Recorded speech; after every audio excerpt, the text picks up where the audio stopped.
54 வயதை கடந்து இன்றும் திருமணமாகாத நடிகை சோபன்.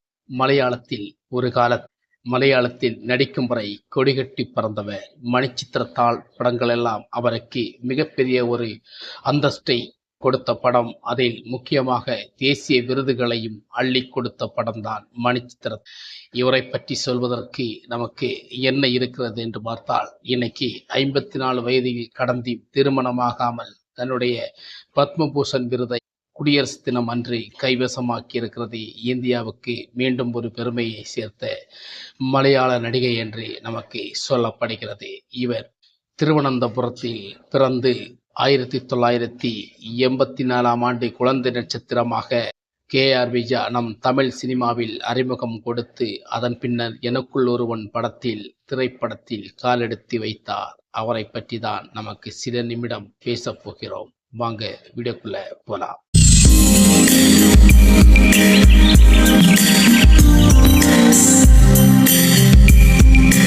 இன்னைக்கு இன்றைய அரசு இவரையும் கௌரவித்திருக்கிறது. உண்மையிலே இந்திய நாட்டுக்கு மட்டுமல்ல, நம் உலக சினிமாவும் பெருமை கொள்ளும் அளவிற்கு இவருடைய இது இருக்கிறது. அதை பற்றி தான் நம்ம இந்த வீடியோவில் தெளிவாக பேசிக்கொண்டே இருக்க போகிறோம். சோபனா பற்றி வாழ்க்கைகள் நிறைய அடங்கியிருக்கின்ற ஒரு சில பகுதி தான் இது.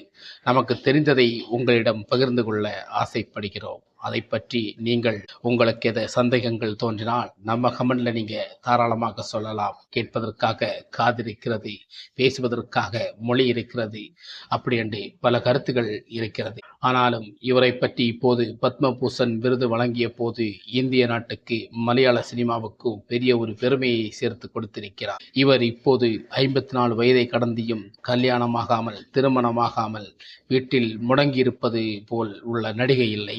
சில படங்களிலும் சில இதுகளிலும் 200 மேற்பட்ட படங்களில் நடித்து வெற்றி கொடி நாட்டிக்கொண்டுதான் இருக்கிறார். மீண்டும் பரதநாட்டிய ஒரு இசை கலைஞனி என்று நமக்கு எல்லோருக்குமே தெரியும். அதை வைத்து ஸ்கூல் டீச்சராக அதை பயின்று வரும் ஒரு நாயகியாக இன்னைக்கு வந்து கொண்டிருக்கிறார். இவரை பற்றி நமக்கு பேசுவதற்காக நிறைய விஷயங்கள் இருக்கிறது. ஆனாலும் சோபனா சாதித்த சாதனை தமிழ்நாட்டில் சில பல நடிகைகளை தான் நமக்கு பேசப்படுவோம். அதனால் மலையாளத்திலும் அப்படித்தான். சோபனா இருந்த நேரம் அவர்தான் கொடிகட்டு பறந்த காலங்கள் நிறையவே ஏற்பட்ட படங்கள், சாதித்த படங்கள் நிறையவே இருக்கிறது.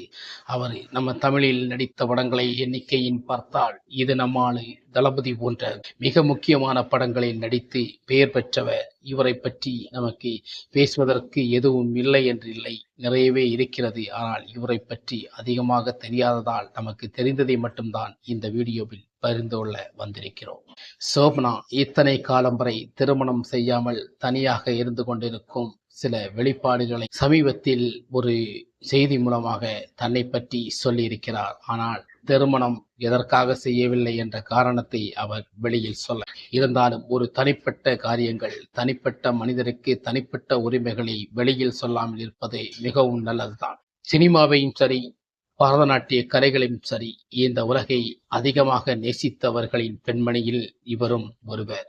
அதேபோல் பல விஷயங்களில் கலை உலகத்தில் பரதநாட்டிய கலைகளையும் சாதித்தவர் என்ற ஒரு மிகப்பெரிய பெருமையை சேர்த்தவர் சோபனா. இப்பேற்பட்ட நடிகைகள் வெகுவாக பல நடிகைகளை நமக்கு பார்க்க முடியாது. அபூர்வமாக சில நடிகைகளை மட்டும்தான் பார்க்க முடியும். அதில் ஒருவராக இருப்பவர் தான் சோபனா. இந்த சோபனாவின் வாழ்க்கை அவருடைய எண்ணற்ற மகிழ்வற்ற வாழ்க்கைகளாக இன்னைக்கு நமக்கு மலம் வந்து கொண்டே இருக்கிறார். நம் இந்திய சினிமாவில், தமிழ் சினிமாவில், மலையாள சினிமாவில் 200க்கும் மேற்பட்ட படங்களை நடித்து வெற்றி கொடி நாட்டியவர். ஒரு காலத்தில் அவர் வட்ட படங்கள் எல்லாம் தேசிய விருதுகளும் அள்ளிக்கொண்ட படங்கள் எல்லாம் நிறையவே இருக்கிறது. அப்படி நடிப்பு திறமைகளை கச்சிதமாக நங்கூரமாக கொடுக்கக்கூடிய ஒரு மிக சிறந்த ஒரு நடிகை என்பது நமக்கு சோபனாவை பற்றி தெரியும். நமக்கு சூப்பர் ஸ்டார் ரஜினி கூட தளபதி படத்தில் பார்த்திருப்போம். இது நம்மால் பக்கிராஜ் படத்தில் பார்த்திருப்போம். முக்கியமாக எனக்குள் ஒருவன் கமலஹாசன் படத்தில் தான் அறிமுகம் கொடுத்தார். அதற்கு முன்பு குழந்தை நட்சத்திரமாக 1984 ஆண்டு அறிமுகம் கொடுத்தார். அதன் பின்னர் அவர் நடித்து வந்த படங்களில் சில பல படங்கள் ஓடாமல் இருந்தாலும் பல படங்கள் வெற்றி படமாக அமைந்ததுதான் முக்கியம். இவருக்கு முக்கியமாக வெற்றி அமைவது இவருடைய நடிப்பு திறமை மட்டும்தான். நடிப்பில் மட்டுமல்ல, கலைகளிலும் பரதநாட்டியங்களிலும் சந்திரமுகி போன்ற படங்கள் நமக்கு பார்த்திருப்போம். அதை முக்கியமாக எடுத்துக்கொண்டால் அதில் ஒரிஜினல் வேட்டையை மலையாளத்தில் மணிச்சித்திரத்தாள் என்ற ஒரு படமாகத்தான் இருக்க முடியும். அந்த மணிச்சித்திரத்தாள் படத்தை இதுவரைக்கும் யாரும் வின் பண்ண முடியாது. அந்த படம் மலையாளத்தில் மிகப்பெரிய ஒரு வெற்றி படமாக அமைந்தது மட்டுமல்ல, அவருக்கு பெரிய ஒரு தேசிய விருதுகளும் கிடைத்த ஒரு படம், கௌரவித்த ஒரு படம். அவரை பற்றி இன்னைக்கு பத்மபூஷன் விருது வழங்கும் போது மிகச்சிறந்த ஒரு நடிகைக்கு இந்த இந்திய அரசு கொடுத்திருப்பது மதிப்புக்குரியது, மதிப்பத்தக்கது. இது முக்கியமான ஒன்று நமக்கு கருத வேண்டும். இந்திய அரசு சில வெளிப்பாடுகளை இப்போதுதான் நமக்கு முன்னே சொல்லி மாள்கிறது. இதைத்தான் நமக்கு எதிர்பார்த்து கொண்டிருக்கும். தமிழக நடிகர்களுக்கும் மலையாள நடிகைகளுக்கும் அல்லது நடிகர்களுக்கும் நம் இந்திய சினிமாவை தவிர்த்து நம் தமிழ் சினிமாவை தென்னிந்திய சினிமாக்களுக்கு சில விருதுகளை தகர்த்தப்படுகிறார்கள், அதில் ஒடுக்கப்படுகிறார்கள். அதை முக்கியமாக கருத்தில் கொண்டு மீண்டும் இந்திய அரசு அதன் நோக்கி எழுந்து கொண்டு இந்த விருதுகளை வழங்கி கொண்டு வருகிறதை பார்க்கும்போது பெருமையாக இருக்கிறது. இந்திய அரசு மீண்டும் எதை நோக்கி செல்கிறது என்று நமக்கு தெரியவில்லை. ஆனாலும் இப்படி விருது கொடுப்பது அவ்வளோ சுலபமான காரியமல்ல. வந்ததும் போனது என்று தூக்கி கொடுப்பதல்ல இந்த விருது. உலகில் பெரிய சாதனைகளை சாதித்தவர்கள் என்ற பேச்சில்தான் இந்த விருதை கொடுக்கப்படும் என்பது இது ஒரு சில பேர்கள் வாங்கியிருப்பது நமக்கு தெரியும். ஆனால் ஒரு சில பேர்கள் வாங்குகிறார்கள் என்பதும் நமக்கு தெரிய போகிறது என்பதை உங்களுக்கு நினைவாக சொல்லி இந்த வீடியோவை உங்களுக்கு சிறப்பிக்கிறேன். சோப்ராவின் வாழ்க்கையில் பல அத்தியாயங்களை கண்டு அவர் நகர்ந்தவர்தான். வாழ்க்கை அனுபவங்களை புரிந்து கொண்டு வாழ்பவர்தான். அதனால்தான் இன்று வரைக்கும் திருமணம் என்றால் ஒற்றை கண்ணி பெண்ணாக வாழ்ந்து கொண்டிருக்கும் பல குழந்தைகளுக்கும் ஸ்கூல் டீச்சராக கலை நிகழ்ச்சி கொண்டு நடத்தி கொண்டே வருகிறார். பரதநாட்டிய கலைஞியாக்கிய நம் உலகில் அவர் செயல்பட்டு கொண்டிருப்பது நமக்கு வியக்கத்தக்கான ஒரு உண்மை. இதை யாரும் மறந்துவிடக்கூடாது. சோப்ரா போன்ற நடிகைகள் நம் இந்தியாவில் மட்டுமல்ல எங்கும் போனாலும் முளைத்து இது போன்ற நடிகைகள் உருவாகுவதற்காக நமக்கு தவம் இருக்க வேண்டும்.